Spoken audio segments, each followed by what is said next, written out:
നിങ്ങൾ friends ആയിരിക്കല്ലേ? Friends മാത്രമല്ല ചേട്ടാ, ഭാര്യയും ഭർത്താവും കൂടിയാ. അതിവിടെ എല്ലാവരും പറയണതാ. പറയുമായിരിക്കാം, പക്ഷെ ഞങ്ങൾക്ക് അതിൻ്റെ ആവശ്യമില്ല.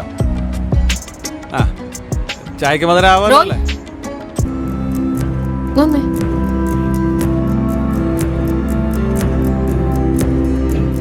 ആ, പെടി വീണല്ലേ. പബ്ലിക് പ്ലേസിൽ പുകവലിക്കാൻ പാടില്ലെന്നറിയില്ലേ? ഇവൻ വാങ്ങിച്ചെന്ന് വലിപ്പിച്ചേ സാറേ. നിങ്ങൾ കറങ്ങാൻ ഇറങ്ങിയതാണോ? അല്ല സാറേ, ഞങ്ങൾ ഫുഡ് കഴിക്കാൻ ഇറങ്ങിയത്. നിങ്ങൾ ഹസ്ബൻഡ് വൈഫാണോ? അതെ. നിങ്ങളെ ബോധിപ്പിക്കേണ്ട ആവശ്യമൊന്നുമില്ല, എങ്കിലും ഇതിരിക്കട്ടെ. ആ ഫസ്റ്റ് ഭർത്താവ് ഭാര്യയ്ക്ക് സിഗരറ്റ് മേടിച്ചു കൊടുത്ത് വലിപ്പിക്കുന്നു.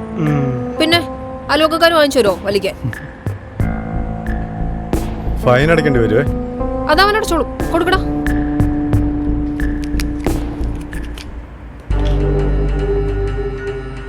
ഇത്രയൊക്കെ ആയിട്ടും കളയാറായില്ലല്ലേ?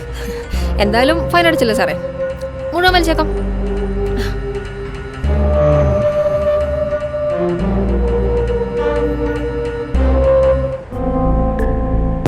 ഏതാ നിങ്ങളുടെ രാജ്യം? INDIA. കൊച്ചി സാർ. ആ, അപ്പൊ മിലിറ്ററിയാ. ഇല്ലാത്ത പടി വെച്ച് കേക്കും.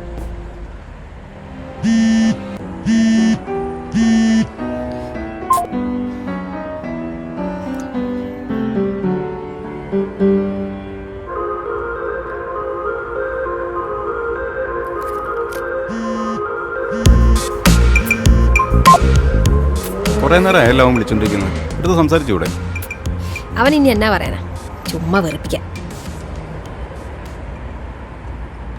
ഒരു മെസ്സേജ് ഉണ്ടേ, സൺഡേ അവനും കൊണ്ട് വരുന്നുണ്ടെന്ന്. വേണ്ടെന്ന് പറയട്ടെ? വേണ്ട വേണ്ട, അവൻ വരട്ടെ. അവന് പറയാനുള്ളത് എന്താണെന്ന് നമുക്ക് കേൾക്കാം.